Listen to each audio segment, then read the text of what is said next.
Hemos hablado de los rollos, su contenido básico, su antigüedad, toda la cuestión de su origen, su relación con el grupo llamado los esenios e incluso qué relevancia tienen las ruinas para todo esto.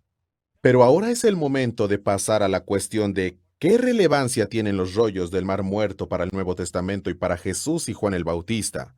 Vamos a cubrir estos temas: Juan el Bautista, Jesús de Nazaret, Pablo, Santiago, Hebreos, y los escritos juánicos, con mayor énfasis en el Evangelio de Juan y también el libro de Apocalipsis. Pasemos directamente a Juan el Bautista. Juan, por supuesto, es conocido por predicar el arrepentimiento a todo Israel. Ahora bien, esto es lo interesante. Vinculado a la predicación de Juan está Isaías 40, versículo 3. En el desierto, preparad camino a Jehová, Derek Yahvé. Enderezad calzada en la soledad para nuestro Dios. Lo interesante es que este pasaje también es muy importante para los hombres de Qumran en un lugar clave, no solo citado de pasada, sino que es un texto clave para los hombres de Qumran. De hecho, ellos se hacen llamar el camino, al igual que los primeros cristianos según el libro de los Hechos. Juan también era conocido, por supuesto, por predicar, y no penséis decir, a Abraham tenemos por padre. En absoluto, porque no basta con reclamar una descendencia genética del gran patriarca Abraham. Uno tiene que demostrar que es hijo de Abraham en espíritu. Y Juan advierte que de estas mismas piedras, probablemente señalando una pila de 12 piedras, una especie de monumento como el de Josué en el Jordán, donde las tribus cruzaron originalmente hace mucho tiempo, de estas piedras Dios es capaz de levantar hijos a Abraham. La ardiente predicación de Juan, el llamado al arrepentimiento, la advertencia de que la mera descendencia física no es suficiente, el vínculo con Isaías 43, etcétera, son todos distintivos de Juan, y todos estos distintivos se ilustran de una manera u otra. Juan, por supuesto, también es conocido por predicar contra Herodes Antipas, el hijo de Herodes el Grande, el tetrarca de Galilea, por su infidelidad al involucrarse con su cuñada Herodías, la esposa en un tiempo de su hermano, el tetrarca del este de Gaulanitide. Tratemos ahora de el camino del Señor. Cuando los hombres como estos llegaron para estar en Israel conformando estas doctrinas, se separan de la sesión de hombres perversos para ir al desierto, allí para preparar el camino de la verdad. Como está escrito, voz que clama en el desierto, preparad camino a Jehová, enderezad calzada en la soledad a nuestro Dios. Eso es Isaías 43, como se cita en el rollo Serec de la Cueva 1 de Qumran, 1QS 8, 12 al 14. Continúa diciendo, se gobernarán a sí mismos usando los preceptos originales por los que los hombres del Yahad, los hombres de la comunidad, comenzaron a ser instruidos, haciéndolo hasta que venga el profeta y los Mesías, los ungidos de Aarón e Israel. Y por supuesto me he saltado hasta el 9, 10 al 11. El papel de Isaías 43 fue decisivo en la autocomprensión de Qumran. Se entienden a sí mismos como cumplidores del mandamiento de Isaías 43, y por eso van al desierto a estudiar los preceptos de la ley. En este sentido, se preparan para el camino del Señor, es decir, para interpretar correctamente las leyes. Eso es necesario hacerlo antes, como dice la columna 9 del 1QS, de que pueda surgir el verdadero profeta y con él el rey ungido, el rey mesiánico y el sumo sacerdote ungido que servirán junto a él. La predicación de Juan es similar y no es idéntica. A veces se sugiere que Juan había sido miembro de la comunidad de Qumran, y es posible. Pero el Juan que encontramos en los evangelios, que es un predicador público e invita a la gente a arrepentirse y a unirse a él para el bautismo, ese sujeto, si alguna vez estuvo relacionado con Qumran, ha roto con esa comunidad. Ahora es una figura independiente que predica un mensaje algo diferente, algo relacionado. En la próxima sección hablaremos más de sus puntos de vista sobre el matrimonio y el divorcio. En la sección anterior sobre Juan el Bautista y los escritos, los rollos del Mar Muerto, observamos una interesante correlación entre Juan, Isaías 40 y los rollos. Lo que vimos que era tan interesante es que Isaías 40, versículo 3, estaba conectado no solo con una comunidad establecida para estudiar las escrituras en el desierto y prepararse para el camino del Señor, sino que era el camino del Señor el que incluía la aparición de un profeta y dos ungidos, un rey ungido y un sumo sacerdote ungido. Ahora bien, esto es interesante. Cuando Jesús preguntó a sus discípulos, ¿qué dice la gente de mí? Bueno, algunos dicen que eres Juan el Bautista, otros piensan que eres el profeta, y así de inmediato se puede ver la correlación con algo de la escatología de los rollos del Mar Muerto. Ahora bien, por favor, comprenda que no estoy diciendo que sea idéntico y que ellos están en la misma página, pero están hablando un lenguaje similar y hay una superposición de perspectivas. Los hombres de El Camino, como se llamaban a sí mismos en Qumran, al igual que la comunidad cristiana primitiva se llamaba así El Camino, como se ve en los Hechos, deben guardarse de la perversidad. Pues bien, Juan el Bautista se preocupó por la perversidad de Herodes Antipas, que se había acostado con la mujer de su hermano, su antigua cuñada Herodías, y se puede leer todo en Marcos 6 y el paralelo en el Evangelio de Mateo. Josefo también habla de este sórdido incidente y de lo que provocó. Según los evangelios, Juan fue arrestado por Herodes Antipas y puesto en prisión y finalmente fue decapitado. Josefo nos cuenta la misma historia. Así que algunos piensan que tal vez hubo una grave discrepancia entre la forma en que se cuenta la historia en Josefo y la forma en que se cuenta la historia en los evangelios. Yo no creo que haya mucha discrepancia en absoluto y llegaremos a eso en un momento. Pero según el 4Q 416, es decir, el documento 416 de la Cueva 4 de Qumran dice, pero tú vive con la mujer de tu seno. Nos está enseñando que cuando uno está casado con alguien, uno debe permanecer casado con esa persona, no se vaya, no se cambie, no se case con otra persona, manténgase fiel a su esposa. Permíteme leerle otro texto de Qumran, este es el 4Q524, que dice lo siguiente, no puede divorciarse de ella mientras viva. Ningún hombre debe casarse con la exesposa de su padre, porque eso violaría los derechos de su padre. Ningún hombre debe casarse con la exesposa de su hermano, porque eso violaría, y así sucesivamente. ¿No es interesante? Puede ver cómo se relacionaría con Juan el Bautista y su crítica a Herodes Antipas, el tetrarca, el gobernante de Galilea, en su tiempo y en el tiempo de Jesús. Ahora bien, aquí hay algo más que los rollos nos dicen. La exesposa de su padre, lo que violaría los derechos de su padre. Eso es una cita de Deuteronomio 22, 23 al 23:1. El texto continúa diciendo, ahora estoy leyendo el 11Q del templo. Ningún hombre debe casarse con la exesposa de su hermano porque eso violaría los derechos de su hermano, incluso si los hermanos comparten solo al padre o solo a la madre. Seguramente eso sería impuro. Eso es de la columna 66 del 11Q del templo. Puede ver que la perspectiva de Juan sobre el divorcio y las segundas nupcias probablemente no es muy diferente de la perspectiva sobre estos temas que tenían los hombres de Qumran. Podríamos seguir comparando a Juan con otros temas, dualismo, luz, oscuridad, agua, espíritu, fuego y el lenguaje como el que vemos en la predicación de Juan. También encontramos un lenguaje similar en los rollos del Mar Muerto. Uno de los asociados más célebres de Juan es Jesús de Nazaret. Jesús acudió a Juan para que lo bautizara. No fue mucho después de eso que Jesús comenzó a predicar, después de que Juan había sido arrestado. En nuestras próximas secciones, nos ocuparemos de varios lugares en los que los rollos del Mar Muerto arrojan luz sobre la predicación, la enseñanza y las actividades públicas de Jesús. Los rollos del Mar Muerto arrojan luz considerable sobre la predicación de Jesús. Algunos de los temas que queremos considerar en este curso serían la proclamación del reino de Dios, la proclamación del jubileo y el perdón de las deudas y del pecado, y también el exorcismo y la derrota de Satanás. Comencemos entonces con la proclamación del reino de Dios. Y por supuesto, este es el dato más conocido y en general aceptado por los estudiosos relativo a la enseñanza y a la predicación de Jesús.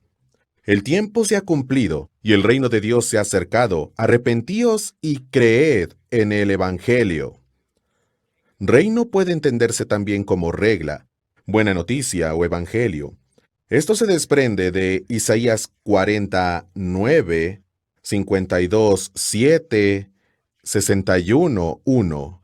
Y creo que es realmente interesante en el Evangelio de Marcos, por ejemplo, que no solo se cita Isaías 43, sino también que esos versículos más adelante Jesús está hablando del reino de Dios. Y si tomamos Isaías 40 y leemos unos pocos versos hacia abajo, llegamos al verso 9, y allí el reino de Dios es el tema de las buenas noticias que deben ser proclamadas. Ahora bien, esta expresión en griego es basileia thouteu. Significa el gobierno o la realeza o el reino de Dios. Y muchos eruditos piensan que el lenguaje de Jesús es de hecho no solo isaíano, que no solo está aludiendo a un tema clave en Isaías 40, 52 y 61, sino que probablemente es la frase que sale del arameo.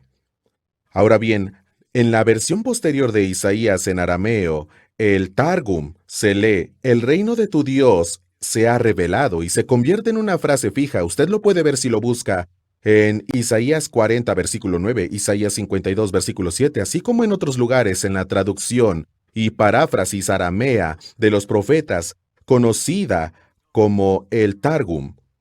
Por eso cuando Jesús dice, el reino de Dios está cerca, probablemente es su forma de decir algo muy parecido a lo que se escuchaba en la sinagoga de habla aramea de su época, donde se leía el Isaías hebreo y luego se parafraseaba e interpretaba en arameo. Entonces, ¿qué es el gobierno de Dios o el reino de Dios? Lo vemos muchas veces en el Salterio, en los Salmos. Muchas veces, Dios es declarado rey. Él gobierna sobre Israel, gobierna sobre los cielos y la tierra. También tenemos la idea del reino de Dios en el libro de Daniel. Es el reino de Dios el que pone fin a todos los reinos humanos malvados, que son opresivos y violentos, y al final esos reinos son aplastados y vencidos por el reino de Dios, y su gobierno en la tierra se establecerá a través de su Mesías, la figura del Hijo del Hombre en Daniel 7. En Qumran, el reino está muy bien atestiguado en varios lugares, especialmente en la media docena de cantos del Sabbat, de la cueva 4Q 400 al 405, están en fragmentos y sí, probablemente hemos perdido 3/4 partes del texto, pero incluso en estos fragmentos encontramos de 20 a 24 veces diferentes que tenemos su reino, tu reino, y el su y el tú, esos pronombres son siempre en referencia a Dios. Es un tema muy común en los rollos. Así que la idea de que el reino de Dios sería bien entendida tanto por los judíos que escuchan las escrituras parafraseadas en arameo en las sinagogas, como por los judíos que están más familiarizados con el hebreo, la va a escuchar considerablemente en las líneas que vemos en los rollos del Mar Muerto. Así que realmente no hay justificación para interpretar la predicación de Jesús, su proclamación del reino de Dios, como una referencia a la filosofía helenística.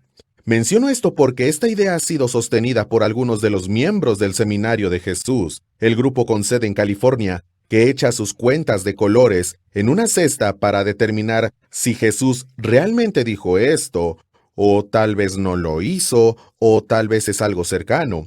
Pues bien, probablemente haya oído hablar de ellos. Las cuentas rojas significan que Jesús lo dijo, las rosas que está cerca, las grises que no tenemos dudas, las negras que probablemente no lo dijo. Y una de las ideas inusuales en el seminario de Jesús es que, cuando Jesús proclamó el reino de Dios, en realidad estaba hablando de una especie de idea filosófica helenística, de igualitarismo o algo así. Pero los rollos dejan claro que en cualquier idioma palestino que se quiera, ya sea hebreo o arameo, que creemos que era la lengua materna de Jesús, Jesús estaba proclamando un concepto propio del contexto arameo y hebreo en Israel a principios del siglo I. El reino de Dios se trataba de la restauración de Israel y el gobierno de Dios por fin sobre Israel y el mundo, como se describe a menudo en las escrituras hebreas, en los salmos, en el Daniel arameo y en otros lugares.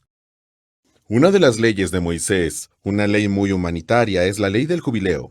La encuentra en Levítico 25, versículo 13, y dice: En este año de jubileo volveréis cada uno a vuestra posesión.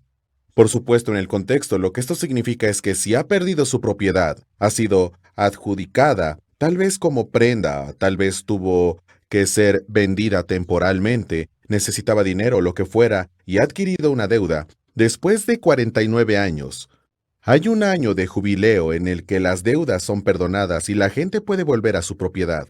Esto era para prevenir el desarrollo de una clase de personas permanentemente pobres, sin tierra, una ley muy humanitaria, el jubileo. Ahora bien, muchos estudiosos creen que cuando Jesús leyó Isaías 61 en la sinagoga de Nazaret y predicó su interesante sermón que hablaba de que las bendiciones mesiánicas estaban disponibles para todos, no solo para los judíos, no solo para los galileos, sino incluso para los gentiles. Muchos han sospechado que tal vez detrás de esta comprensión de Isaías 61 estaba la ley del jubileo, pero en un sentido escatológico. Resulta que los eruditos tenían razón. Hay un texto en Qumran encontrado en la cueva 11 que hace esta conexión exacta de que Levítico 25, versículo 13 es realmente citado, y luego se relaciona con Isaías 61. Este texto arroja mucha luz sobre lo que Jesús estaba hablando.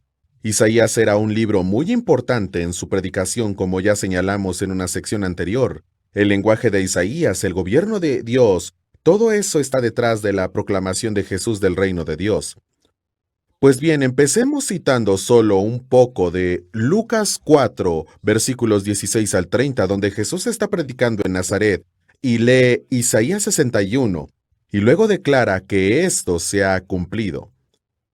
El Espíritu del Señor está sobre mí, porque me ha consagrado para llevar la buena noticia a los pobres. Me ha enviado a anunciar libertad a los presos y dar vista a los ciegos, a poner en libertad a los oprimidos, a anunciar el año favorable del Señor. Él comenzó a hablar diciendo: Hoy mismo se ha cumplido la escritura que ustedes acaban de oír, literalmente en el texto que ustedes acaban de oír. Todos hablaban bien de Jesús y estaban admirados de las cosas tan bellas que decía. La razón por la que es tan gracioso es porque ellos habían hecho esa conexión. Jesús estaba proclamando que Isaías 61 se había cumplido, pero ¿cumplido en qué sentido? En cuanto al perdón. Era el momento en que Dios iba a perdonar a Israel, y los israelitas perdonarían a sus vecinos. Recuerde que eso siempre va unido en la predicación de Jesús. Ame a Dios con todo su corazón, su alma, sus fuerzas, todo lo que es y todo lo que tiene, y ame a su prójimo como a usted mismo.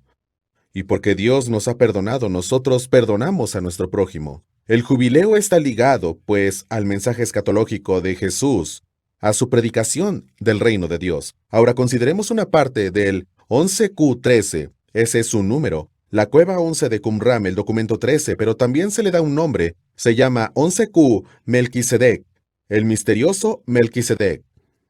Comenzamos a leer en la columna que está mejor restaurada, y es la columna 2, líneas 2 al 16, y hay algunos huecos en el camino.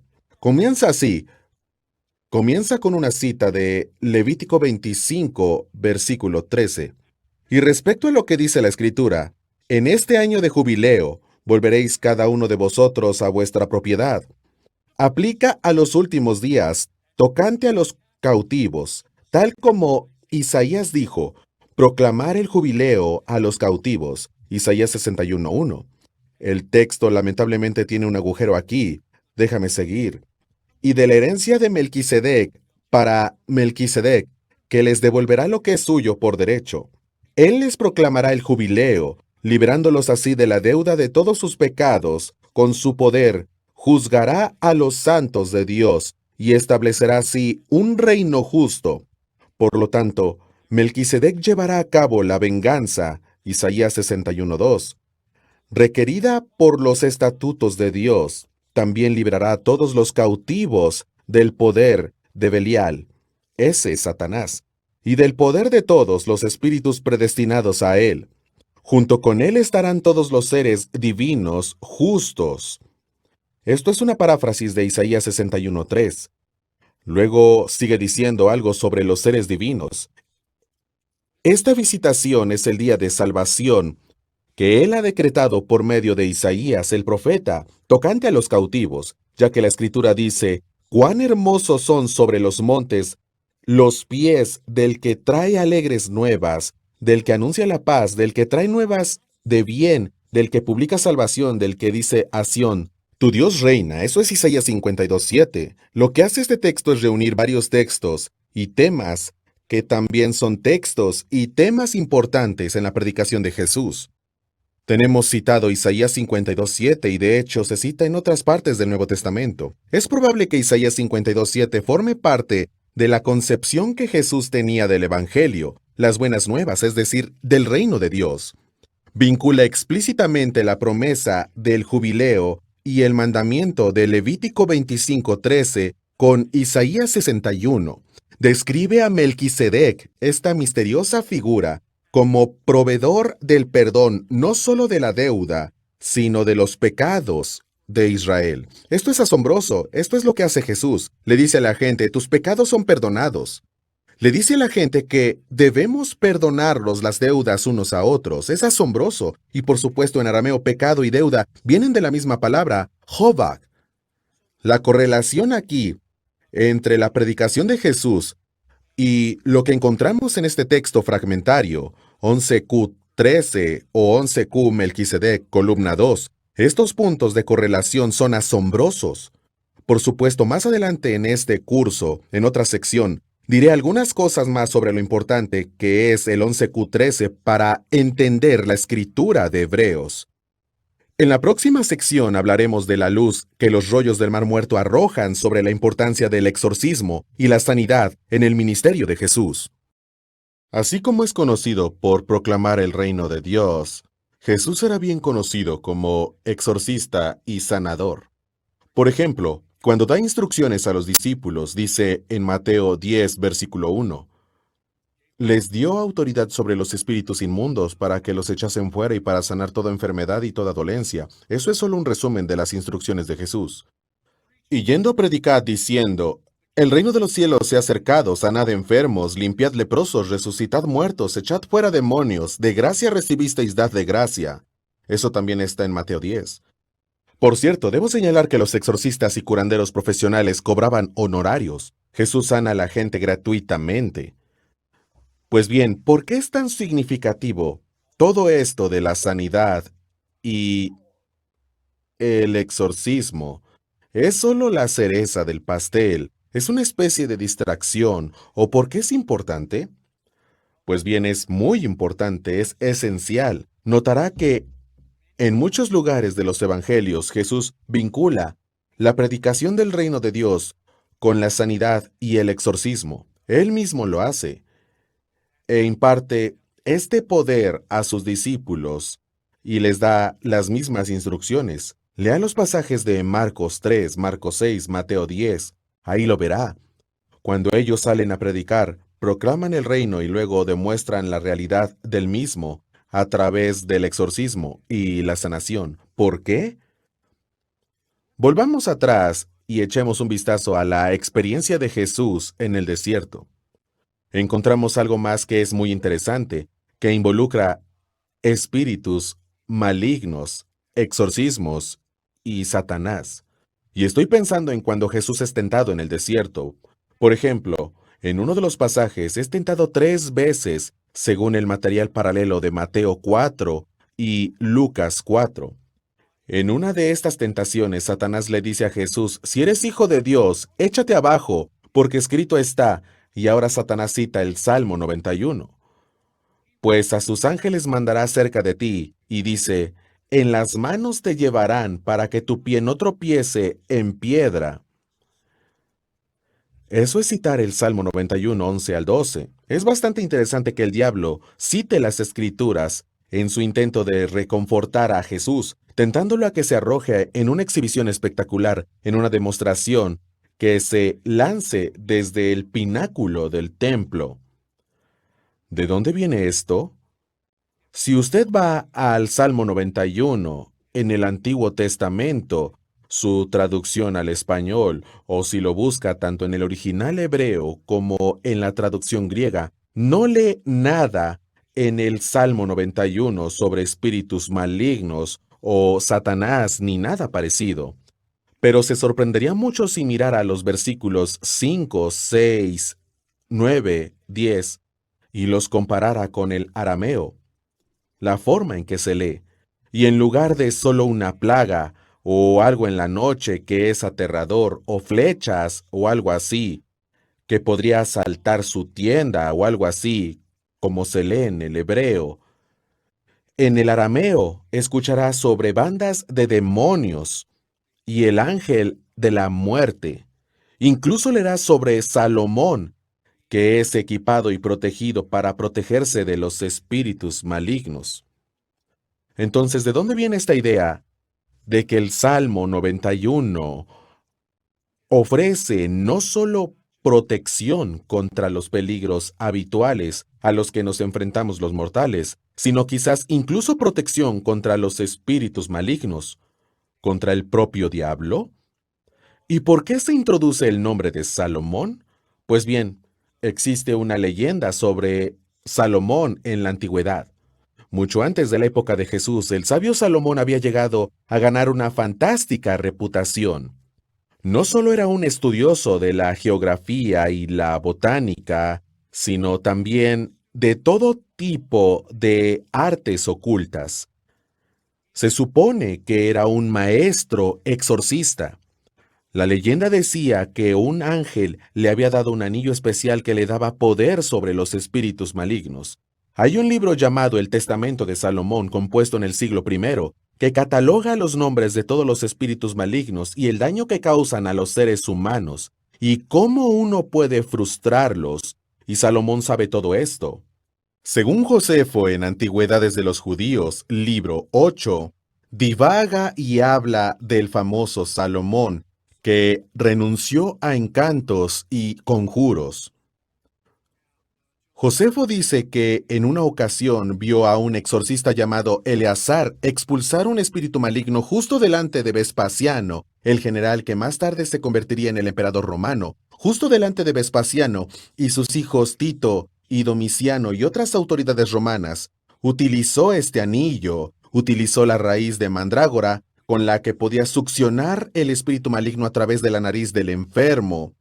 Luego recitaba un encantamiento transmitido por Salomón, y en nombre de Salomón podía ordenar al espíritu maligno que se fuera. Estos son los antecedentes de esta leyenda salomónica. Surgió en el periodo intertestamentario y es bien conocida en el siglo I. De hecho, encontramos el nombre de Salomón en los primeros siglos de la era común junto con otros encantamientos y amuletos, ollas mágicas, por ejemplo, y algunas de las Yamelae y otros amuletos y textos de la antigüedad, textos mágicos. Con frecuencia se encuentra el nombre de Salomón. Encantada y sellada está toda enfermedad por el sello del rey Salomón, hijo de David. Esa es una frase común que verá en algunos de estos hechizos. Este era el mundo de Jesús. Y lo que es interesante es que el poder de Jesús muy pronto se hace evidente e incluso suplanta la reputación y la fama del propio Salomón. Ahora bien, los pergaminos que veremos en la próxima sección nos muestran que el Salmo 91, de hecho, se entendía como un salmo exorcista antes de la época de Jesús, tal como lo vemos en las tentaciones en el desierto en Mateo 4 y Lucas 4. En la sección anterior, se comentó que el Salmo 91 fue citado por Satanás durante la tentación de Jesús en el desierto. Esto se registra en Mateo 4 y Lucas 4. Usted podría preguntarse, ¿por qué Satanás apaciguaría a alguien citando el Salmo 91? ¿Qué tiene en especial el Salmo 91? Pues bien, mencioné que ciertos versos del Salmo 91 se interpretaban en el arameo como refiriéndose no a una plaga o a una flecha o a algo que asusta en la noche, sino más bien refiriéndose a espíritus malignos, bandas de demonios y otras cosas.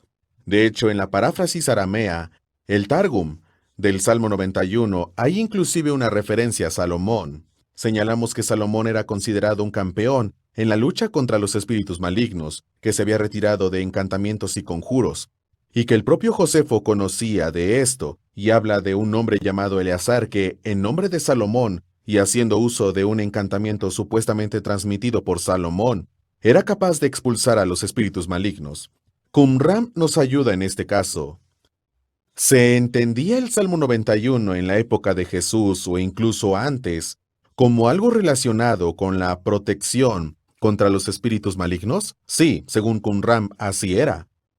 En la Cueva 11, documento número 11, tenemos un grupo de salmos de exorcismo. En este grupo de salmos de exorcismo está el Salmo 91. Así que lo que tenemos ahora es una declaración temprana, una evidencia anticipada de que el Salmo 91 se entendía realmente como un salmo exorcista. Y por lo tanto, no necesitamos confiar simplemente en la evidencia posterior del Targum de los Salmos, un Targum que data de unos pocos siglos después de la época de Jesús. El primer salmo exorcista, estoy mirando ahora la columna 1 del 11Q11, no hay una sola frase conservada, solo tenemos algunas palabras y frases, pero vemos la palabra dragón, vemos la expresión al demonio, y él habitará. Esto nos dice que el salmo probablemente tenía algo que ver con el peligro de los espíritus malignos.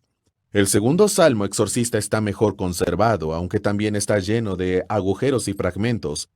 Sin embargo, basta con echarle un vistazo para ver demonios 2 veces en las primeras líneas, una referencia a la sanidad, una cita de Josué 23:10 en la que un solo hombre puede hacer huir a cientos, probablemente entendida como un hombre justo que hace huir a cientos de espíritus malignos. Cerca del final de este segundo salmo exorcista, y es la columna 2 del 11Q11, también tenemos cerca del final una referencia a estar poseído por demonios, y también el nombre de Belial. Está bastante claro que también es un salmo exorcista. El tercer salmo exorcista comienza así: Salmo de David contra. El texto no se conserva, supongo que significa contra los espíritus malignos. En el nombre del Señor, dice. Luego tenemos más texto que falta. Luego tenemos la frase contra Reshef. Reshef era una deidad antigua. En Israel era conocido como un espíritu maligno, el nombre de un espíritu maligno principal. Continúa diciendo, Él vendrá a ti a la noche, y tú le dirás, ¿quién eres tú? Retírate de la humanidad y de la raza humana, porque tu apariencia es nada. Según la leyenda, su aspecto era realmente muy aterrador. Pero este salmo exorcista hace que el justo se burle de Reshef. No me asustas en absoluto. Tus cuernos son cuernos de arena. Eres oscuridad, no luz, maldad, no justicia. Y continúa sugiriendo que el hombre justo puede resistir a Reshef y enviarlo lejos y salir ileso. Y luego, al final, tenemos el Salmo 91, como un salmo más con estos otros 3. Estos 4 salmos contra los espíritus malignos, pienso yo, proporcionan una importante confirmación de que el Salmo 91 ya en el siglo I antes de Cristo, incluso antes de la época del ministerio de Jesús, se entendía como un salmo dirigido contra los espíritus malignos. Por lo tanto, no es de extrañar que Satanás considerara una estrategia inteligente citar el Salmo 91 y ofrecer a Jesús sosiego. Pero tenemos evidencia adicional. En los testamentos de los 12 patriarcas, una obra que creemos que se remonta probablemente al siglo I a.C., en la parte llamada el Testamento de Leví, tenemos este mismo salmo al que se alude. Recuerde cuando Jesús dice, cuando los discípulos volvían en Lucas 10, 17 al 20, ellos están tan entusiasmados que dijeron, aún Satanás y los demonios se sometían a tu nombre. Jesús responde diciendo, yo veía a Satanás caer del cielo como un rayo. He aquí os doy potestad de hollar serpientes y escorpiones. Hollar es tou patein epano, y sobre toda fuerza del enemigo, y nada os dañará. Lo interesante de esto es que aparentemente él ha aludido al Salmo 91, versículo 13, pisotearás, y en la traducción griega es el mismo verbo, katapateesis, que es de katepatein, pisotearás al león y a la serpiente. Probablemente el testamento de Leví está aludiendo a ese mismo pasaje. Beliar será atado por él y concederá a sus hijos autoridad para pisotear a los espíritus malvados. Y así tenemos evidencia adicional de que en el primer siglo el Salmo 91 se entendía como una protección contra los espíritus malignos. Lo vemos en el Testamento de Leví, capítulo 18. Lo vemos en Qumran en el 11Q11. Así que la cita que vemos en la tentación de Jesús en Marcos 4 y Lucas 4 tiene mucho sentido. Lo que tenemos en la paráfrasis aramea posterior del Salmo 91 en el Targum no es más que una continuación de lo que realmente es una tradición muy antigua.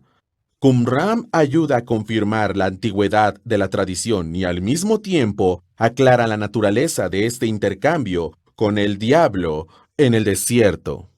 En una sección anterior mencioné que Jesús proclamó el reino de Dios y que esa fue una de las frases más conocidas que pronunció.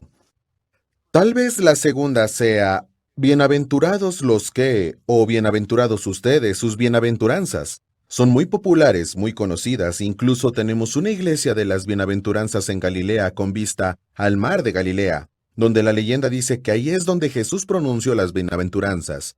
Él enlaza 8, quizás hasta 10, dependiendo de cómo se cuenten en Mateo 5.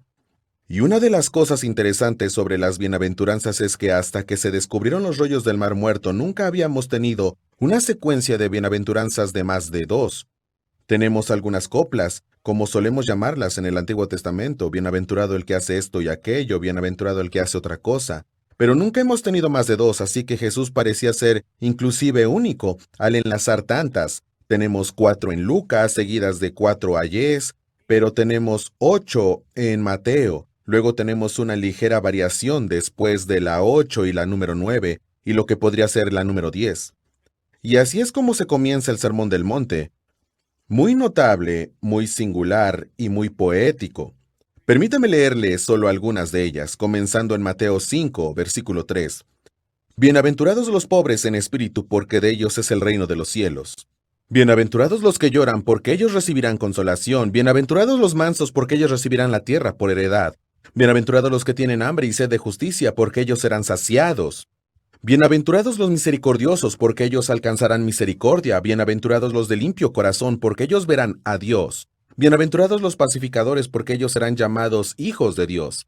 Observe que cada vez que hay una bienaventuranza, bienaventurados los que, viene seguida de una promesa escatológica, porque verán algo, o recibirán algo, o experimentarán algo. Ese es el rasgo distintivo de las bienaventuranzas de Jesús.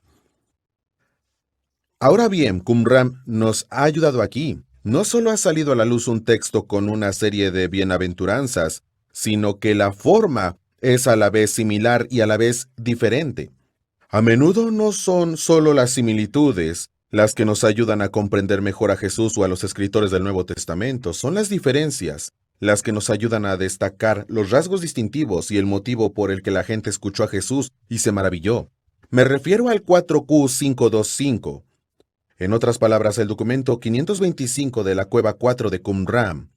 Y en una parte de él tenemos una cadena de bienaventuranzas. Tenemos que reconstruir la primera. Bienaventurado el que, y no sabemos realmente lo que dice, Luego sigue diciendo, con un corazón limpio y no calumnia con su lengua. La siguiente bienaventuranza decía, bienaventurados los que se aferran a sus estatutos y no se aferran a los caminos de la injusticia. La siguiente dice, bienaventurados los que se regocijan en ella y no interrumpen en los caminos de la insensatez.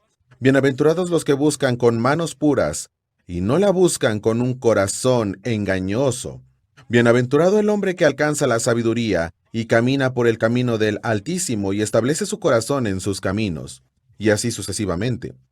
Así que se notan las similitudes. Tenemos por lo menos 5 bienaventuranzas y como la columna anterior está en fragmentos, no sabemos cuántas bienaventuranzas tenemos.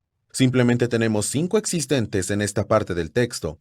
Tal vez fueran 7 originalmente, eso se ha planteado. Algunos incluso han sugerido hasta 10. En fin, nunca lo sabremos a menos que se haga otro descubrimiento.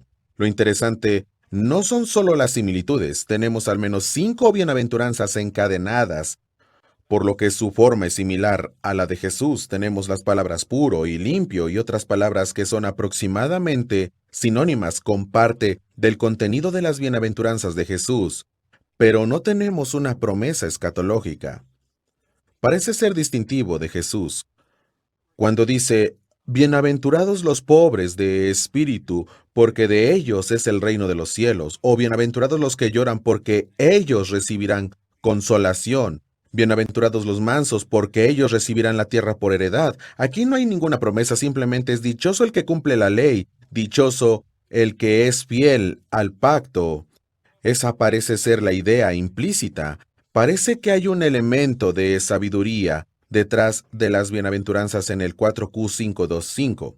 Lo que vemos entonces es que sí, otros maestros podrían encadenar 5 o más bienaventuranzas como lo hizo Jesús, pero las bienaventuranzas que Jesús encadenó son algo distintivo. Habla de beneficios escatológicos, de ser recompensado, de aguantar la villanía y la persecución ahora, pero de ser consolado, alimentado y completado en el futuro. Esto está en consonancia con el anuncio de Jesús del reino de Dios. Hay una buena noticia, y la buena noticia es que los que son puros, los que son justos, los que persiguen la justicia, serán consolados porque el reino de Dios está entrando en la esfera humana a través del ministerio de Jesús. En mi opinión, el siguiente ejemplo es uno de los más importantes en el que los rollos arrojan luz sobre un intercambio muy significativo entre el encarcelado Juan el Bautista y Jesús. Permítame leerle la versión que tenemos en Mateo 11, también se encuentra un paralelo en Lucas capítulo 7.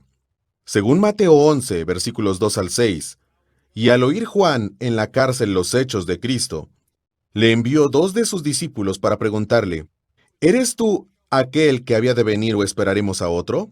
Respondiendo Jesús les dijo, id y haced saber a Juan las cosas que oís y veis. Los ciegos ven, los cojos andan, los leprosos son limpiados, los sordos oyen, los muertos son resucitados y los pobres es anunciado el Evangelio. Y bienaventurado es el que no halle tropiezo en mí. La mayoría de los estudiosos, incluso los escépticos, creen que este pasaje es auténtico. Muy pocos se oponen a él por buenas razones. Nos resulta difícil explicar cómo se inventaría una historia en la que Juan en la cárcel expresa sus dudas sobre Jesús. ¿Qué motivaría a cualquier cristiano en el periodo posterior a la Pascua a inventar una historia como esta? De hecho, me sorprende que la historia se haya conservado. ¿Por qué fue así? Pues bien, creo que es por el poder de la respuesta de Jesús. Id y haced saber a Juan las cosas que oís y veis, los ciegos ven, los cojos andan, los leprosos son limpiados. Y por supuesto es anunciado el Evangelio. Por lo tanto, puedo ver que los cristianos conservan y escriben esta importante historia. No veo ninguna razón para que la inventen, y la mayoría de los estudiosos razonan así. Otra razón para aceptar su autenticidad es que si van a inventar una historia, ¿por qué no hacer que Jesús responda de forma más directa? Juan está en la cárcel. ¿Eres tú el que ha de venir? Entonces, ¿por qué no hacer que Jesús diga, sí, lo soy, yo soy el Mesías, soy el cumplimiento de las profecías? O algo que sea un poco más explícito, en lugar de algo tan indirecto, donde les dice a los mensajeros de Juan que vuelvan y le digan a Juan lo que están oyendo, viendo y demás cosas. Así que creo que la autenticidad de este pasaje es muy sólida.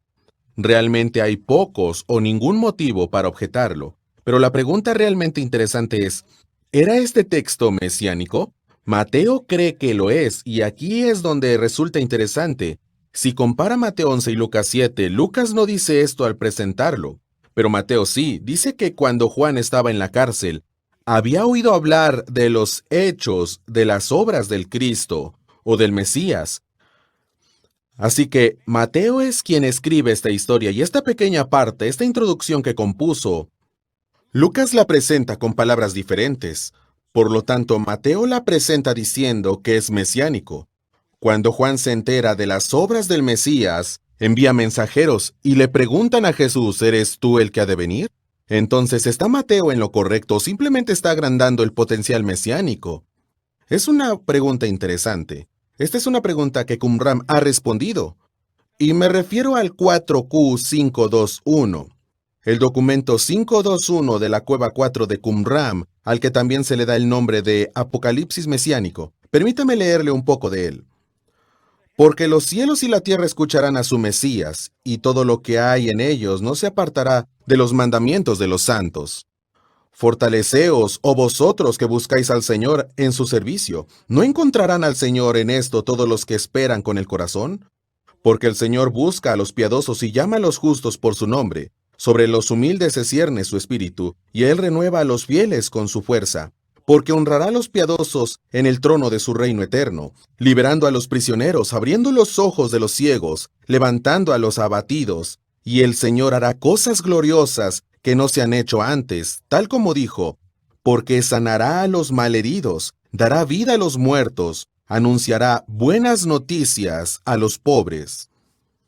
Ahora bien, en este interesante fragmento que tenemos del 4Q521, se escuchan muchas de las palabras y frases de Isaías que Jesús enumeró en su respuesta al encarcelado, vacilante y desanimado Juan el Bautista.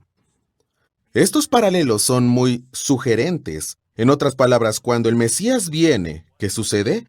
La gente se cura, los ciegos recuperan la vista, los cojos caminan, los leprosos se limpian, los muertos resucitan, y a los pobres se les anuncia buenas noticias. Esto viene directamente de Isaías 35, 5 al 6, Isaías 61, 1 al 2, Isaías 26, 19, y en el 4Q521 se entretejen también palabras y frases del Salmo 146, 6 al 8. Es interesante esta forma, podríamos decir que judía, no solo cristiana, de entrelazar palabras y frases de las escrituras del Antiguo Testamento en la nueva declaración, la nueva profecía, el nuevo poema o lo que sea. Lo que Jesús ha hecho es algo muy judío, como vemos en el 4Q521. Pero lo más significativo es que el 4Q521 introduce el pasaje diciendo, los cielos y la tierra escucharán u obedecerán a su Mesías. Y entonces se piensa en el ministerio de Jesús. Él calma la tormenta, Marcos 4, 35 al 41. ¿Y cómo reaccionan los discípulos al ver esta cosa tan sorprendente? ¿Quién es este que aún el viento y el mar le obedecen? Este es un ejemplo de que el cielo y la tierra obedecen al Mesías de Dios. Así que el 4Q521 nos ayuda a entender el significado, en este caso el significado mesiánico, de la respuesta de Jesús al encarcelado y desanimado Juan. También demuestra que el evangelista Mateo sabía realmente de qué estaba hablando. Mateo hizo bien en presentar este intercambio entre Juan y Jesús como ocasionado por los hechos del Cristo. En una sección previa hablamos de Juan el Bautista y de cómo los rollos del Mar Muerto arrojan algo de luz sobre su predicación y enseñanza. De paso, se mencionó que Juan se metió en problemas con el tetrarca de Galilea, Herodes Antipas, porque Juan criticó el hecho de que Herodes Antipas repudiara a su esposa y se metiera con su cuñada, la antigua esposa de su medio hermano Felipe, el tetrarca de Gaulanítide al este. Ahora bien, la cuestión también surge en el ministerio de Jesús, donde de hecho se le cuestiona específicamente sobre el divorcio. En mi opinión, la pregunta surgió debido a la asociación de Jesús con Juan. También voy a sugerir que en contexto hay una pregunta más amplia sobre la monogamia. Puede que les sorprenda, pero en el primer siglo, en el mundo judío, la poligamia todavía estaba permitida, pero no había muchos hombres judíos que tuvieran más de una esposa. Josefo de hecho habla de ello en relación con el rey Herodes. Habla de cómo la costumbre entre el pueblo judío, al menos entre algunos, era todavía la poligamia. Esto por supuesto se remonta a Abraham y a los otros patriarcas, y es obvio, por supuesto, que el más famoso de todos fue el propio Salomón, que tenía cientos de esposas y concubinas. Así que Josefo dice que Herodes se aprovechó de esto. Este es Herodes el Grande, por supuesto, el padre de Felipe, Arquelao y Antipas. Estos hombres crecieron en un entorno familiar aristocrático, semijudío, y la poligamia era la norma. Así que cuando Antipas se involucró con su cuñada, probablemente no pensó en ello como un gran problema. Después de todo, no necesariamente quería divorciarse de su primera esposa, es decir, la princesa, la hija de Aretas de Nabatea que tenía a un lado, así que como puede ver, aquí hay algunas ambigüedades. Sospecho que Jesús enseñaba la monogamia, y creo que ese es un poco el trasfondo aquí. Creo que lo mismo ocurría con Juan el Bautista. Ese es un aspecto que a menudo se pasa por alto.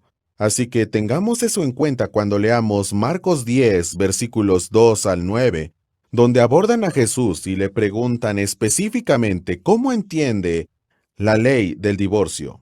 La referencia es lo que enseñó Moisés en Deuteronomio 24. Y se acercaron los fariseos y le preguntaron para tentarle si era lícito al marido repudiar a su mujer. Él respondiendo les dijo, ¿qué os mandó Moisés? Ellos dijeron, Moisés permitió dar carta de divorcio y repudiarla. Y respondiendo Jesús les dijo, por la dureza de vuestro corazón, os escribió este mandamiento, pero al principio de la creación, varón y hembra los hizo Dios. Jesús ha citado allí Génesis 1:27. Continúa citando Génesis 2:24. Por esto dejará el hombre a su padre y a su madre y se unirá a su mujer, y los dos serán una sola carne. A continuación Jesús añade este comentario, así que no son ya más dos sino uno. Por tanto, lo que Dios juntó, no lo separe el hombre. Ahora bien, es interesante que Jesús apelara a estos dos textos de Génesis.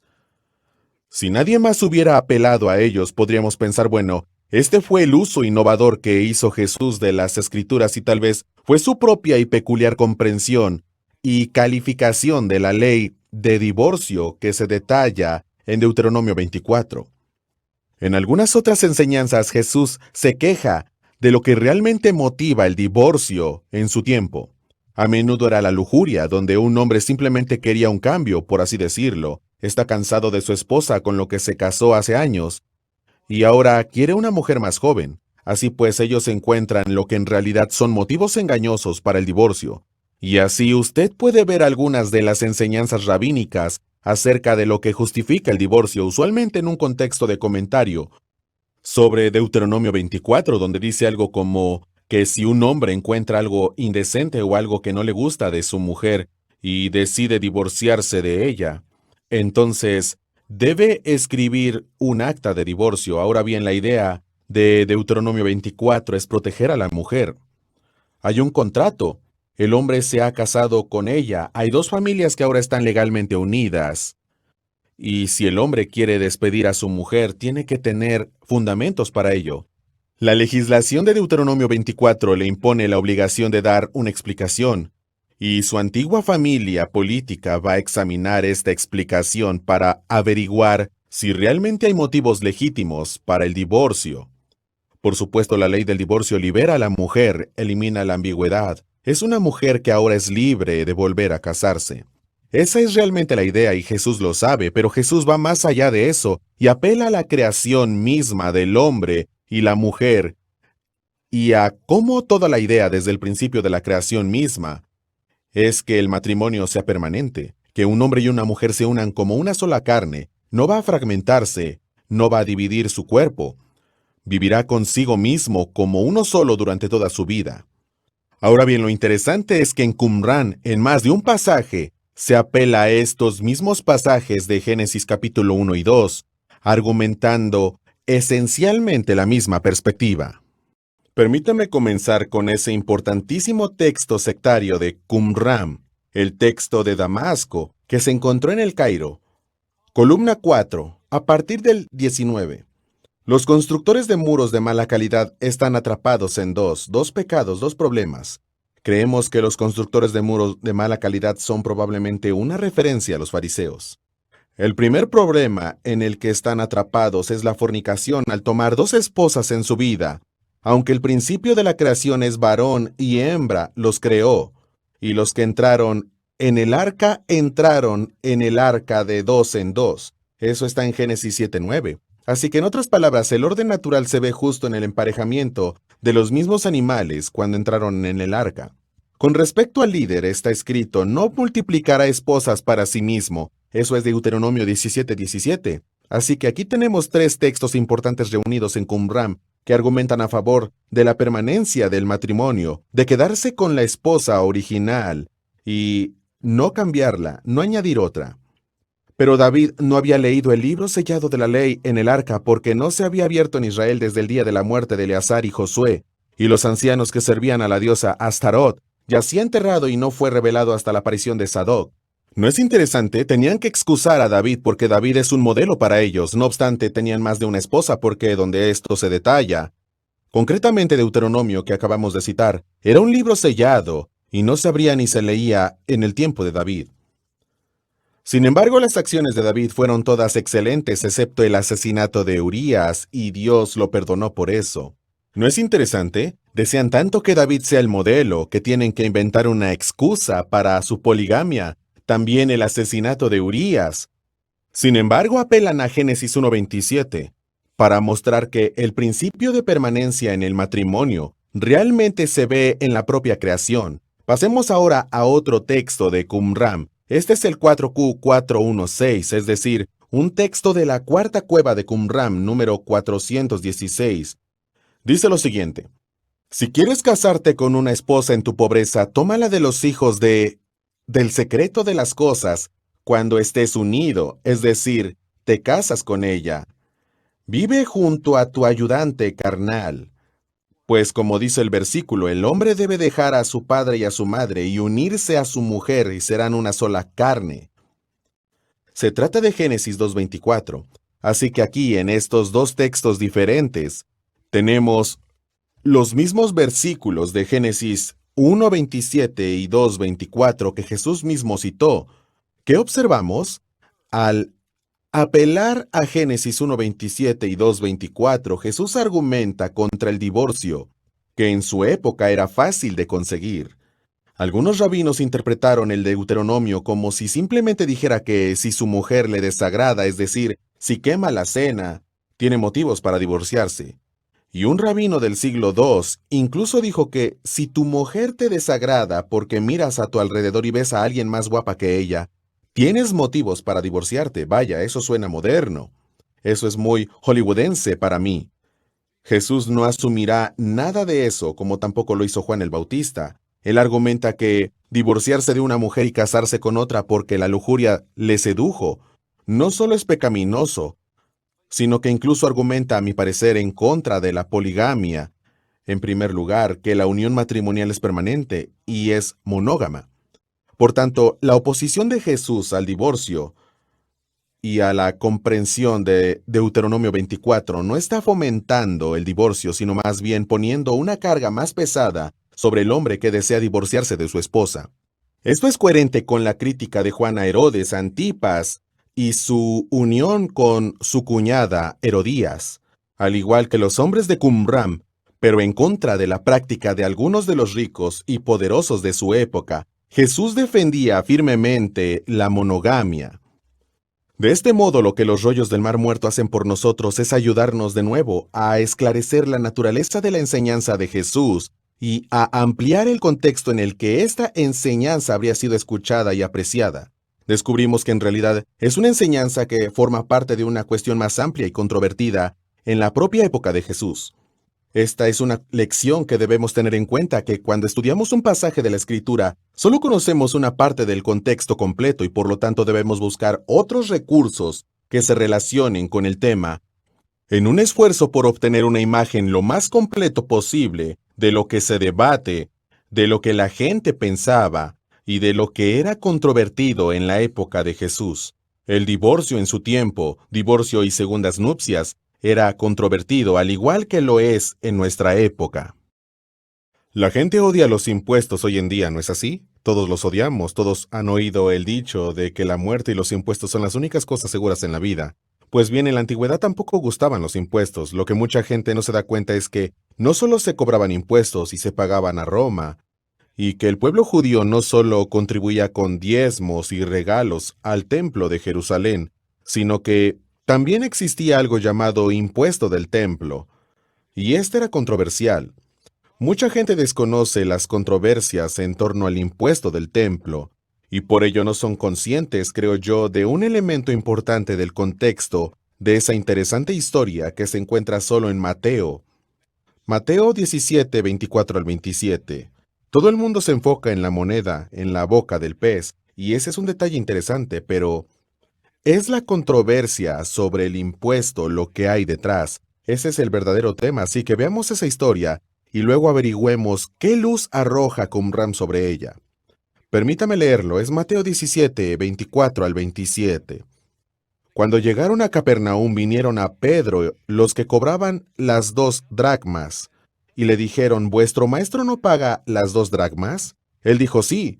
Y al entrar él en casa, Jesús le habló primero diciendo, ¿qué te parece, Simón? ¿Los reyes de la tierra, de quiénes cobran los tributos o los impuestos? ¿De sus hijos o de los extraños? Pedro le respondió, de los extraños. Jesús le dijo, luego los hijos están exentos. Sin embargo, para no ofenderles, ve al mar y echa el anzuelo, y el primer pez que saques, tómalo, y al abrirle la boca hallarás un estantero.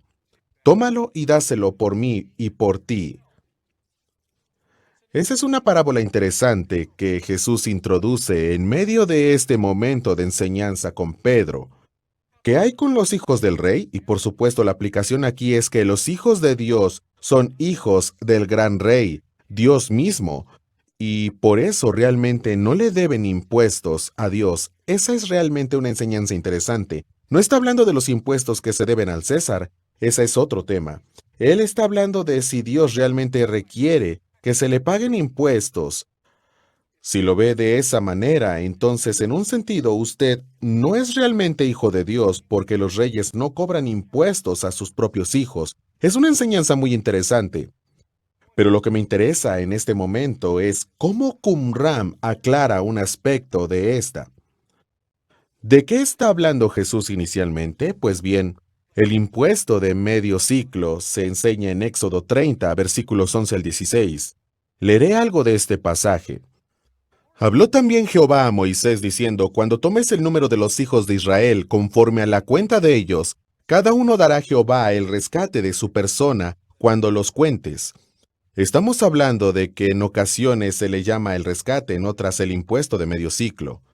Continúa diciendo que este rescate es medio ciclo según el ciclo del santuario.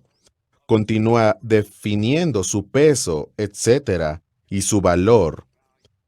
El impuesto de medio ciclo se remonta a la ley de Moisés, pero aquí está la controversia. ¿Usted paga el medio ciclo, el rescate de su vida, por así decirlo, una vez en su vida, o lo paga cada año? ¿Qué opina? La mayoría de la gente cree que el impuesto debe pagarse solo una vez. Pero si usted es un sacerdote aristocrático del templo, podría desear interpretar este pasaje como que los impuestos se pagan todos los años. ¡Qué enorme! Enorme diferencia haría eso. Pues bien, Qumran también se pronuncia sobre esto. En el 4Q159 se aborda toda esta cuestión relativa al rescate. Voy a leer una parte de este pasaje. Lo dará una sola vez en su vida. Y luego, aludiendo al pasaje del Éxodo, se explica cuánto pesa el ciclo o el medio ciclo y su valor. Es muy crítico con los que afirman que se paga cada año. Se paga una sola vez en la vida. Con todo, lo interesante es que en Qumran, en las ruinas, escondida, había una colección, un tesoro de monedas, una colección de medios ciclos. La arqueóloga Jody Magnus se preguntó si eso no sería, de hecho, los medios ciclos almacenados para pagar el impuesto de medio ciclo al templo. ¿Tenían ellos el mismo punto de vista que Jesús? ¿Solo hay que pagarlo una vez en la vida, pero para no causar ofensa lo pagaremos todos los años? No lo sé, es una pregunta interesante. Pero me temo que el punto de vista de Jesús y el de Qumran coincidían. Los impuestos eran controvertidos en aquellos días. Uno tenía que pagar los de los romanos. Pero ¿qué pasa con su propia fe? ¿Qué de los impuestos que se debían al templo? Ese era otro asunto y era controvertido. Qumran aclara una vez más, al menos en parte, el trasfondo de esta interesante enseñanza y esta historia tan inusual que encontramos en Mateo 17. En la parábola de Jesús sobre el gran banquete que se encuentra en el Evangelio de Lucas capítulo 14 versículos 15 al 24, se cuenta un relato sobre personas que aparentemente son bastante ricas y que han sido invitadas a disfrutar de un banquete.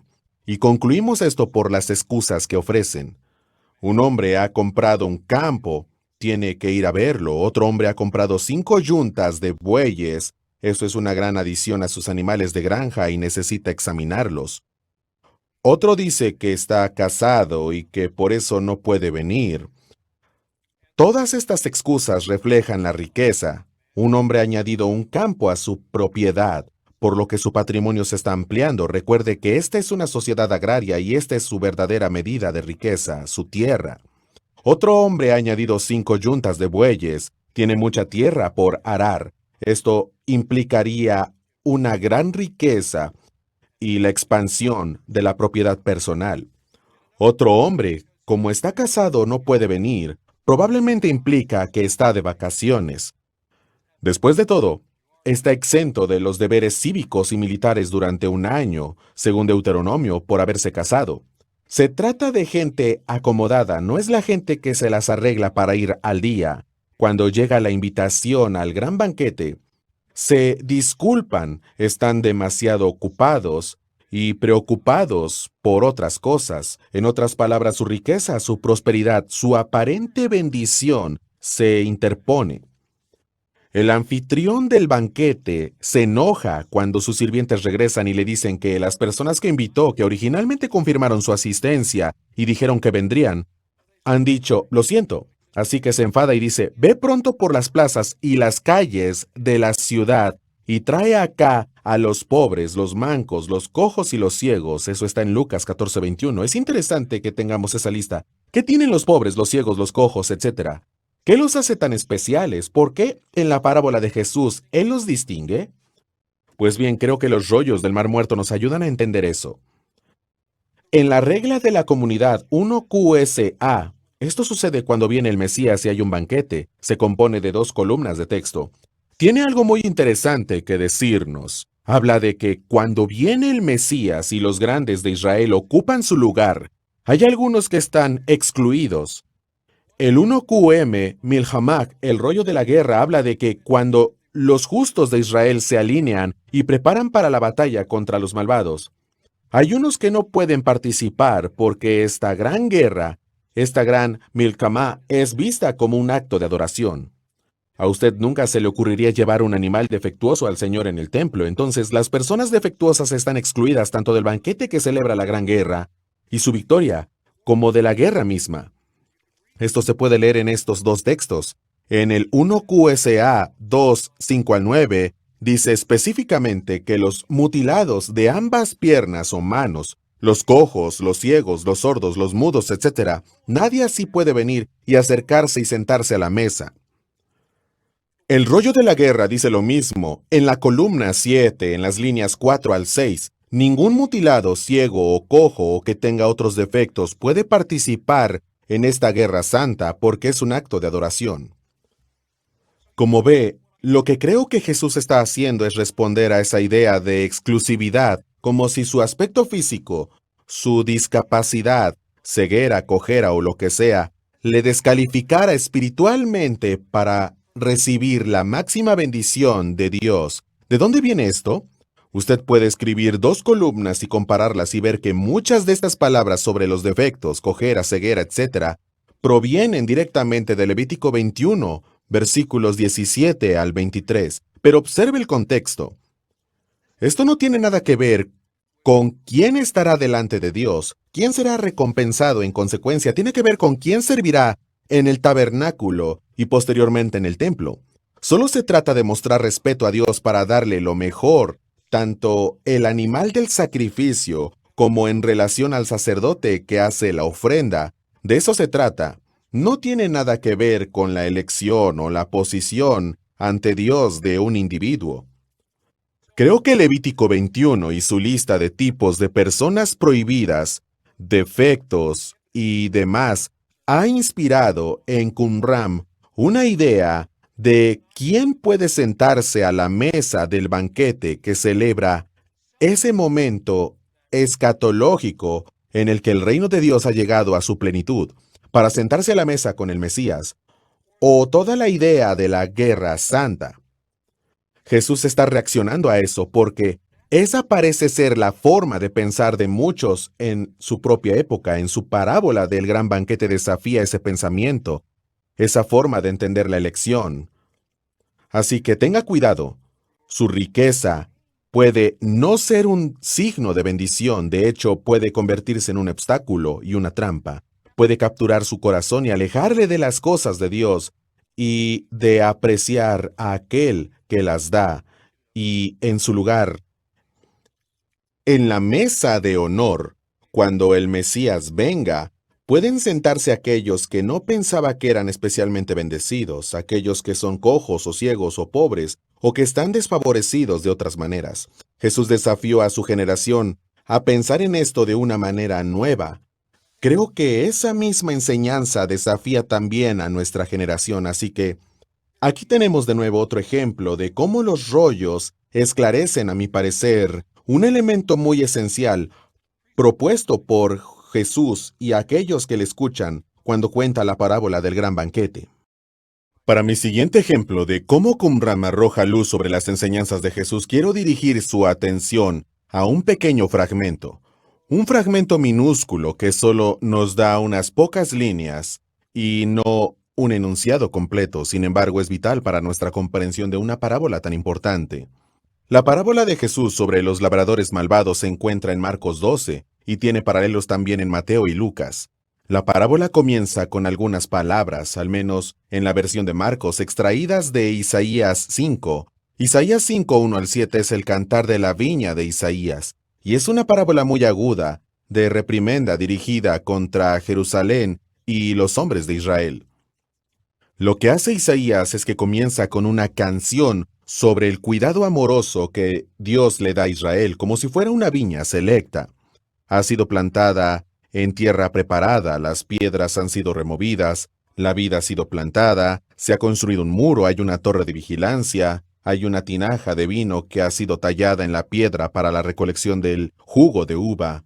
Y por supuesto, Dios incluso ordena las nubes que vengan y hagan llover en el momento adecuado y todo lo demás. Es lo ideal para un viñedo. Es el sueño de todo viticultor en realidad. Pero ¿se obtiene un buen jugo apto para un vino excelente? No, en realidad el jugo no es mejor que el que se obtiene de las uvas silvestres. Y entonces la canción continúa diciendo, pues bien, ¿qué hará entonces el dueño de la viña? Bueno, él no va a cuidar más de la viña, va a derribar sus muros y a romper su torre. Se convertirá en un lugar pisoteado. La viña se enfrenta a la destrucción. Y por supuesto, en caso de que usted se haya distraído y se haya perdido todo el punto, el profeta explica que esta viña realmente Se trata de Israel y los hombres de Judá y Jerusalén. En lugar de proporcionar justicia y seguir la ley de Dios, Dios está escuchando súplicas de ayuda y gritos de asesinato. Ese es el pasaje. Lo interesante es que en la tradición interpretativa posterior, en el Targum, por ejemplo, la paráfrasis aramea, se entiende que Isaías 5:1 al 7 es específicamente una crítica dirigida contra los sacerdotes gobernantes. Eso es muy interesante, porque cuando Jesús cuenta su parábola sobre los labradores malvados de la viña, los sacerdotes que le estaban escuchando contar esta parábola reconocen que ha contado la parábola contra ellos. ¿Por qué pensarían eso? Si está basada en Isaías 5, ¿por qué no le verían en cambio como dirigida a todos laicos, sacerdotes, todos en Jerusalén, a los hombres de Israel en general? ¿Por qué le verían como dirigida específicamente a ellos? Pues bien, según el arameo, así es como se entendía Isaías 5 y así se alegorizaba. También vemos esto en la interpretación rabínica temprana, en una obra llamada Tosefta, en un par de lugares de esta. La tinaja de vino es vista como el altar y el templo se equipara con la torre. Así se alegoriza y se entiende específicamente que se refiere a la montaña sagrada, el lugar donde se encuentra el templo. Ahora bien, circulaba esta interpretación en el siglo I después de Cristo y quizá incluso antes. Usted podría pensar, si no cree en las coincidencias, que esa debe haber sido una interpretación conocida por los contemporáneos de Jesús, por lo cual Jesús hace uso de ella. Los sacerdotes gobernantes también la entienden y comprenden que los está criticando, de lo cual ya no nos sorprendemos. El 4Q500, ese pequeño fragmento de Qumran que mencioné, encontrado en la cueva 4, documento número 500, es solo un pequeño fragmento. Lo que hace es que nos da solo unas pocas líneas, las líneas 2 al 7, y no un enunciado completo. Lo que encontramos está en la línea 3. El lagar para tu vino está construido entre piedras. Eso es todo lo que dice. Es una alusión inequívoca a Isaías 5, 1 al 7.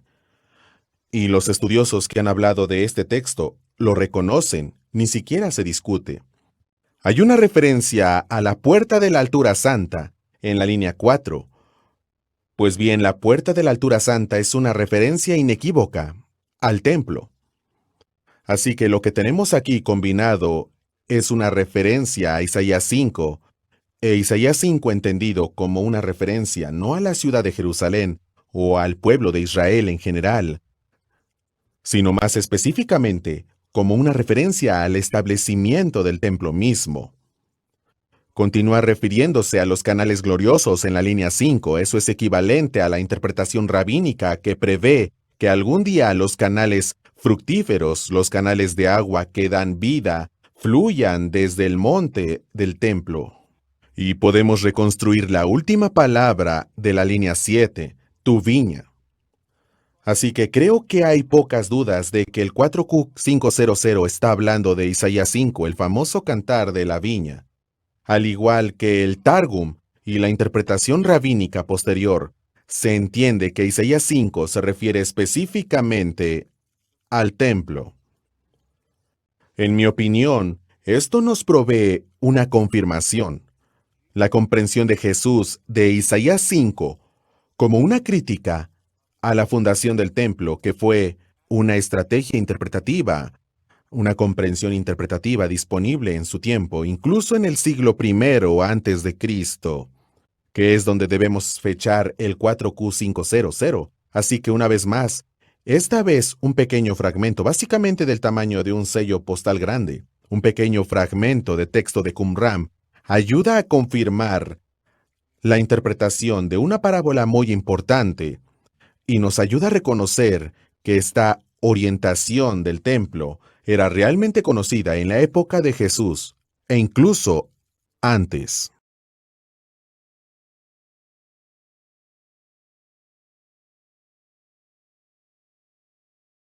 En Lucas 10, un experto de la ley se acerca a Jesús y le pregunta qué debe hacer para heredar la vida eterna. Es una buena pregunta. Jesús le pregunta, ¿qué está escrito en la ley? ¿Cómo lees? Lo que Jesús está diciendo realmente es, ¿qué está escrito en la ley de Moisés y cuál es tu hermenéutica? ¿Cómo interpretas la escritura? El hombre le da a Jesús una muy buena respuesta. El hombre dice, de hecho Jesús da la misma respuesta en otra ocasión. Bueno, ama al Señor tu Dios con toda tu vida, todo lo que eres y todo lo que tienes, y ama a tu prójimo como a ti mismo. Él apela a Deuteronomio 6 y a Levítico 18, los mismos pasajes que el propio Jesús citará en otro escenario. Pero aquí es donde se pone interesante. Jesús, por supuesto, está de acuerdo y dice, tienes razón. Luego dice, haz esto y vivirás. Ahora bien, aquí es donde se pone realmente interesante. El haz esto y vivirás es una alusión a Levítico 18:5. Moisés en Levítico 18 ha estado resumiendo parte de la ley, el pacto, y dice que si un hombre hace esto, cumplir la ley, entonces vivirá. Así que el lenguaje es inconfundible y la mayoría de los comentaristas lo retoman y dicen que es correcto. La respuesta de Jesús es una alusión a Levítico 18, versículo 5, pero aquí está lo interesante. Si usted mira Levítico 18:5 en su contexto, lo que observa es que está hablando de la vida en la tierra de Israel, la vida en la tierra prometida. Eso no es lo que el hombre preguntó. No le dijo a Jesús, ¿qué debo hacer para tener una vida buena, sólida, cómoda y larga aquí en Israel, donde vivo actualmente? Él quería saber sobre la vida eterna, la vida en el siglo venidero. Esa era su pregunta. Y cuando responde a la contrapregunta de Jesús, ¿qué está escrito en la ley y cómo lo entiendes? Cuando responde correctamente, amamos a Dios con todo lo que somos y todo lo que tenemos y amamos a nuestro prójimo como a nosotros mismos. Jesús está de acuerdo, eso es, ama a Dios y ama al prójimo, eso es lo correcto. A Jesús le preguntaron eso mismo y dio la misma respuesta. ¿Por qué entonces la alusión a Levítico 18:5? Una vez más, debemos recurrir a fuentes ajenas a la Biblia y obtenemos algo de ayuda. Y si miramos la versión aramea de Levítico 18:5, descubrimos que no se trata solo de la vida en la tierra de Israel, sino de la vida en el mundo venidero. El arameo amplía el pasaje para pasar de la vida temporal aquí en este mundo a la vida en el mundo venidero o la vida eterna. Una vez más, la gente podría preguntar, ¿cómo sabes que el Targum, y este Targum en particular data de varios cientos de años después de la época de Jesús, cómo sabes que esa tradición aramea realmente se remonta al primer siglo y tal vez incluso antes? Los rollos nos ayudan una vez más. En el texto del Pacto de Damasco, la versión de El Cairo, que es la mejor conservada, si se mira la columna 3 y se leen las líneas 12 al 20, podemos saltarnos parte de ellas si se miran las líneas 12 al 16 y se salta a parte de la línea 20. Se descubre la misma interpretación de Levítico 18:5. Permítame leerle un poco de esto. Pero cuando los que quedaron se mantuvieron firmes en los mandamientos de Dios, Él estableció su pacto con Israel para siempre, revelándoles cosas ocultas en las que todo Israel había errado, sus santos sabbats, sus festivales gloriosos, sus leyes justas, sus caminos confiables, los deseos de su voluntad. Y luego se cita a Levítico 18:5, que el hombre debe hacer y así tener vida en ellos, los que se mantienen firmes a ellos, los mandamientos de Dios. Recibirán la vida eterna y toda la gloria de Adán será de ellos. Como ve, Levítico 18:5 se cita en la columna 3 del documento de Damasco, pero unas líneas más adelante nos dicen que si hace eso, es decir, guarda el pacto, guarda los mandamientos, entonces tendrá vida eterna. Levítico 18:5 se entiende de la manera que Jesús también lo entendió. Lo que tenemos entonces es una confirmación de la tradición aramea. Hay que entender que los Tárgumes, la tradición aramea, con certeza están escritos posteriormente, pero contienen tradiciones antiguas en ellos.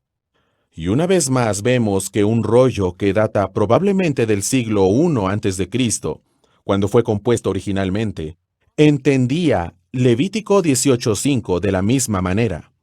De modo que cuando Jesús alude a Levítico 18:5 en respuesta al abogado, el experto legal que le hace la pregunta, ¿qué debo hacer para heredar la vida eterna? Cuando Jesús le dice, si haces esto, amar a Dios y a tu prójimo, tendrás la vida. Se hubiera tranquilizado, pues esto respondía a su pregunta, ¿qué debo hacer para heredar la vida eterna? Los rollos vuelven a aclarar un aspecto importante de un pasaje muy importante de las Escrituras.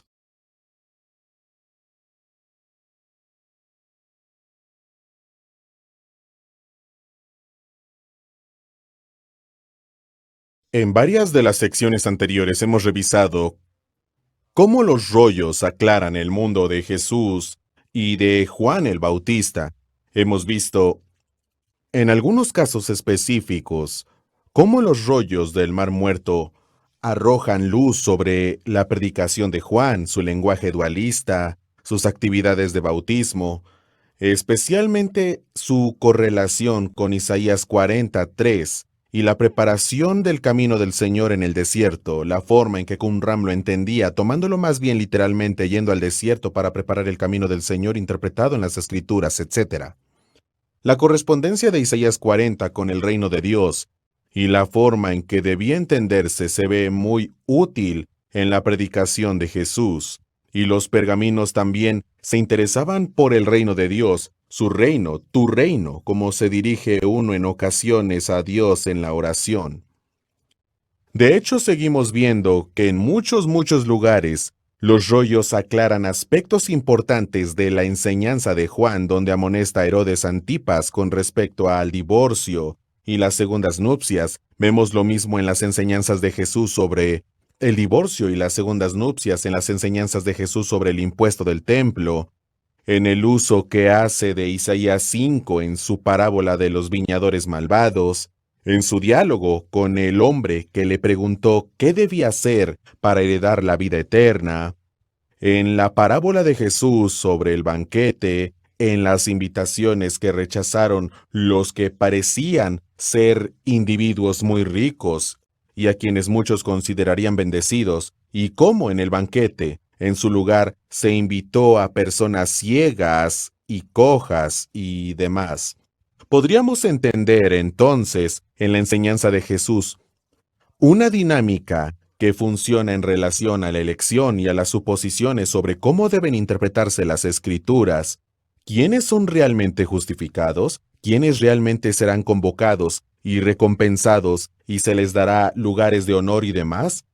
Mucho de esto es ajeno a nuestra forma de pensar y a nuestra cultura, pero cuando nos sumergimos en los rollos nos familiarizamos mejor con ese mundo, de modo que estas conversaciones, estas preguntas y las respuestas que se dan a ellas en la enseñanza y las actividades de Juan y Jesús tienen mucho más sentido para nosotros si estamos familiarizados con los rollos. En las próximas secciones vamos a ver a los escritores, los autores de los libros del Nuevo Testamento. Comenzaremos con Pablo, que es el autor de la mayoría de los libros del Nuevo Testamento. Creo que encontraremos ejemplos muy interesantes en Hebreos y Santiago y también en los escritos juánicos, así como en el propio libro del Apocalipsis. Creo que encontrará estas secciones muy interesantes y verá una vez más la importancia de los rollos del Mar Muerto para la interpretación del Nuevo Testamento.